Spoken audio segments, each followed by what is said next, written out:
bisa menghidupkan masyarakat dunia ini di bumi ini selama 1000 tahun. Kalau semua kecamatan itu diambil hasil buminya, itu saking kayanya Bima. Makanya Raja Bima itu julukannya Sultan Bumi Masa atau Raja Bumi Masa. Itu cuma sepetak doang, tanah gue dia kalah, apalagi segunung gitu loh. Nggak ada apa-apanya Hotman itu, cuma punya ruko berapa biji sama berlian yang dia bangga-banggakan begini sama Lamborghini. Kalau gue kan gunung gimana? Samain sama gue.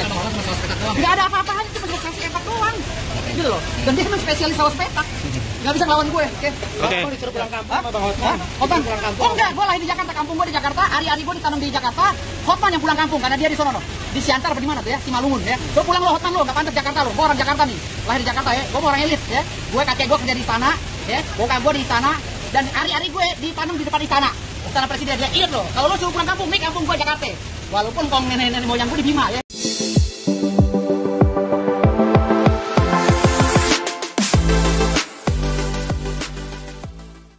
Salam sejahtera untuk kita semua. Kekayaan Hotman Paris itu tidak dianggap banyak oleh Firdaus Wiyobo. Firdaus menyebut dirinya mempunyai gunung, punya ratusan hektar tanah, yang apabila dibandingkan dengan kekayaan Hotman Paris itu jauh sekali. Hotman tidak ada apa-apanya dengan kekayaan yang dimiliki oleh Firdaus Wiyobo. Firdaus menyebut dirinya lebih kaya daripada Hotman Paris. Tidak bisa dibandingkan Firdaus dengan Hotman. Itu levelnya jauh dari segi kekayaan katanya. Lebih kaya Firdaus. Itu yang Firdaus selalu sampaikan di depan awak media. Tanpa dari sini, Firdaus ingin menutup anggapan opini publik sebenarnya bahwa seolah-olah dirinya pengacara yang punya segalanya. Pengen dianggap nomor satu dari segala hal. Termasuk ketika Hotman Paris menyindir di mana-mana.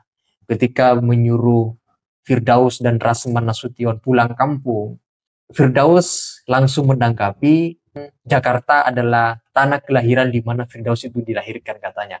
Nah untuk itu teman-teman, mari kita simak perkataan, tanggapan, komentar dari Firdaus Wiyobo kepada Hotman Paris. Mari kita simak dalam video berikut ini. Gunung gua banyak. Ya. Gunung masalah gunung. Bang itu aja sih bang. Lu benar-benar serius bang ini. wartawan pejuang lu. Iya bang. Lu wartawan pejuang udah kena air begini masih wajar. Iyalah harus bang. Gimana bang tuh? Masalah gunung ya? Iya.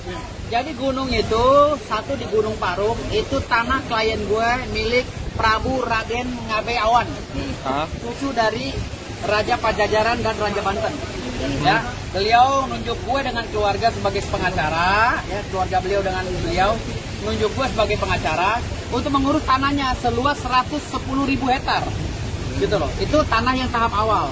Ada beberapa perponding atas nama beliau yang sudah ada penetapan pengadilannya, sudah ada putusan pengadilannya bahwa itu tanah beliau yang lokasi yang di situ dan direkomendasi juga oleh BPN serta lurah dan camat di situ. Jadi itu sah milik beliau. Dari perumahan-perumahan yang ada di situ, yang di Parung dan Cilebut sekitarnya termasuk Kalisuren, itu harus segera menghubungi kami daripada kami gugat.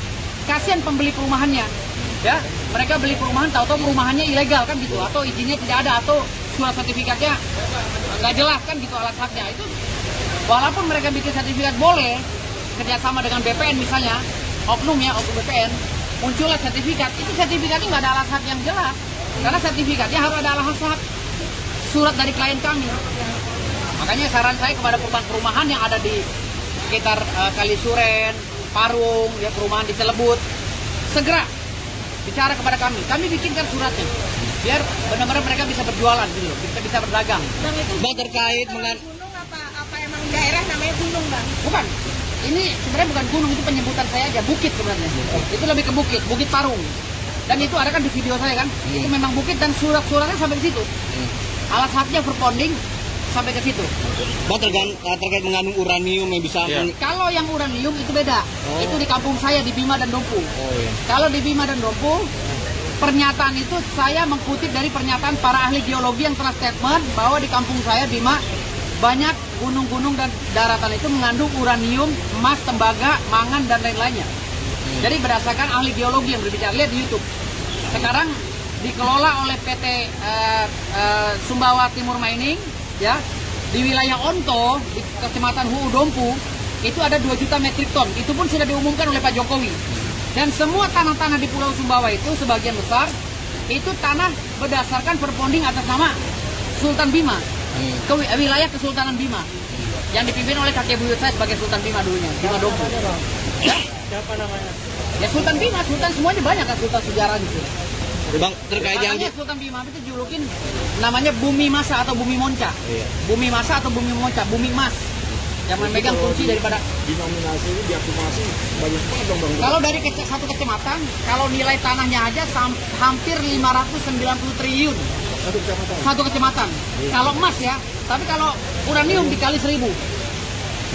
Kalau itu benar itu ada uranium berarti dikali 1000 karena harga emas dengan uranium itu kan diakumulatif 1000 kali lipat daripada harga emas. Jadi 500.000 triliun dikali 1000. Itu bisa menghidupkan masyarakat dunia ini di bumi ini selama 1000 tahun. Kalau semua kecamatan itu diambil hasil buminya, itu saking kayanya Bima. Makanya Raja Bima itu julukannya Sultan Bumi Masa atau Raja Bumi Masa. Berarti Bang, multi terkait kekayaan di Gunung Parung itu mau diperuntukkan untuk apa bang? Kabarnya buat pesantren, betul Iya. nggak, bang? Gunung Parung itu enggak, kalau pesantren di tanah saya yang lain. Di tanah saya 3 raksa, saya punya tanah 3 hektar, saya bikin pesantren gitu. Kalau di Gunung Parung itu, di wilayah Parung dan sekitarnya, akan saya legalkan perumahan-perumahan yang ilegal ya, yang belum izin kepada klien saya, dan gunungnya akan saya kerjasamakan dengan pemerintah untuk program ketahanan pangan Pak Prabowo. Gitu. Rencananya seperti itu. Kalau sertifikasi berarti ada bang bukti itu bang. Untuk sementara ini perponding dan putusan pengadilan. Ya, penetapan pengadilan dan putusan pengadilan. Sementara ini. Tapi belum ada sertifikatnya. Belum dong, kan sertifikat kalau ribuan hektar itu harus ada pemecahan-pemecahan. 10 hektar ke atas kan udah ada PT yang mengelola. Makanya saya bilang serahkan ke pemerintah. Ya kan? Bagaimana pemerintah bisa mengelola bekerja sama agar klien kami juga dapat duit, ya kan? Pemerintah juga bisa menjalankan programnya dengan signifikan. Gitu loh. berarti melebihi kekayaan. Nah ini dong garapan pemerintah tadinya. Kalau pemerintah numpang di kita PTPN. PTPN numpang. Memang benar ada pernyataan dari BPN, dan kelurahan untuk pemerintah numpang sementara. Numpang atau sewa? Numpang dan belum memberikan kontribusi kepada klien saya. Nanti bagaimana penanganannya? Sekarang kan PTPN itu kan menanam sawit dulunya kan. Sawitnya itu punya siapa? Kenapa sawitnya dibiarkan sekarang ini tidak produktif kan gitu di atas lahan klien saya. Nah itu akan menjadi bahan perbincangan saya dengan Menteri BPN dan Menteri BUMN nanti. Kapan pemerintah numpang di tanah klien itu? Udah dari tahun berapa tahun? Udah lama. Ada pernyataannya, Pak. Ada. Dari tahun sekitar 70-an lah. Bang, penegasan dong bang, ini banyak yang nggak percaya nih kalau ini abang punya gunung, apa nih bang yang bisa abang tegaskan untuk netizen bang? Saya udah upload kok di podcast saya di Ruben Onsu, sudah keluar juga tadi, saya keluarkan data-datanya. Kalau saya keluarkan sekarang kan hujan, takutnya nanti rusak. Bang, berarti abang merasa aset itu bisa ngalahin seorang Hotman kan bang, dengan apa yang abang punya ya? Hotman itu cuma sepetak doang, tanah gue dia kalah, apalagi segunung gitu loh. Nggak ada apa-apanya Hotman itu, cuma punya ruko berapa biji sama berlian yang dia bangga-banggakan begini sama Lamborghini. Kalau gue kan gunung gimana? Yang samain sama gue. Nggak ada apa-apanya, cuma sepetak doang. Gitu loh. Dan dia memang spesialis sawah sepetak. Nggak bisa ngelawan gue, oke? Oke. Abang disuruh pulang kampung sama bang Hotman. Hotman? Pulang kampung. Oh enggak, gue lahir di Jakarta, kampung gue di Jakarta, ari-ari gue ditanam di Jakarta. Hotman yang pulang kampung karena dia di sono no. Di Siantar apa di mana tuh ya? Simalungun ya. Lo pulang lo Hotman lo, nggak pantas Jakarta lo. Gue orang Jakarta nih. Lahir di Jakarta ya. Gue mau orang elit ya.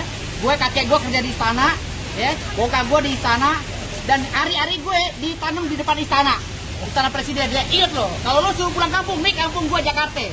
Walaupun kong nenek-nenek moyang gue di Bima ya. Lo kalau gaul sama gue Hotman. Aduh. Pesan-pesan buat Hotman bang. Pesan buat Hotman. Hotman yakin karir abang sebagai pengacara akan Iya. Karir Hotman habis sama gue sikat. Kenapa? Bukan karir gue, karir Hotman habis hari ini. Hotman yang nangis-nangis merengek-rengek kepada pemerintah melalui medsosnya, ya tidak menandakan dia pengacara profesional internasional. Harusnya pengacara internasional tidak merengek-rengek begitu. Bikin aja surat secara profesional, ya kan? Kenapa dia teriak-teriak begitu? Berarti kan dia menganggap gue lawan yang berat. Ya, hari ini Hotman Paris meraung-raung di tengah jalan, ya, menangis meminta perlindungan kepada penguasa untuk melawan gue. Bang, tapi kata Hotman kan bilang katanya MA nggak mau mengabulkan permintaan maafnya. Itu kata Hotman. MA belum tentu. Kan kita udah kan kita di substansinya kita meminta maaf pada MA, bukan pada Hotman. Hotman tidak akan pernah saya minta maaf pada dia. Haram. Bang, gaya abang dianggap Hotman sudah tidak laku lagi di era sekarang dan abang Gaya dia justru nggak laku lagi. Gaya kayak gue yang laku sekarang. Dia udah nggak laku. Dia tuh 2004 ke belakang ke bawah dia masih laku. Kali 2004 ke atas, dia udah gak laku gaya kayak gitu. Gaya-gaya halo, orang udah muak semua. Ini ya, Hotman Paris ya, berlian, udah gak laku. Itu kalau yang cincin Pak Abang Itu Pak. gaya-gaya ria, ya gaya-gaya ria seperti Hotman itu lawannya orang-orang seperti saya. Bang, kalau cincin yang Abang pakai itu apa tuh, Bang? Ini bacan. Ini dari kampung nenek saya, nenek buyut saya, Sultan Ternate. Bacan. Ya, Bacan. Dari kampung Maluku Utara. Enggak ada makna. Jadi gue cinta dengan kampung nenek buyut gue. Itu sempat disinggung juga sama Hotman. Iya. Iya, gimana? Kalau dia nyinggung ini, orang Maluku ngamuk semua. Karena ini cincin kebanggaan kami orang Maluku. Ya, nenek gue orang Maluku. Pesan buat Hotman, Bang. Pesan buat Hotman, kurangin piknik, baca buku biar lo pinter. Karena ngomongan lo ngaco semua. Ya, oke, makasih. Good, thank you. Tidak akan minta maaf, haram katanya kepada Hotman Paris. Artinya akan tetap menjadi musuh kalau seperti itu. Jadi tidak akan pernah berdamai dalam soal seperti ini antara Firdaus Rasman dengan Hotman Paris. Nah, silakan kalau ada ingin dikomentari terkait dengan komentar dari Firdaus Wiyobo yang barusan kita simak, silakan tulis pendapat kalian di kolom komentar. Sekian dari saya.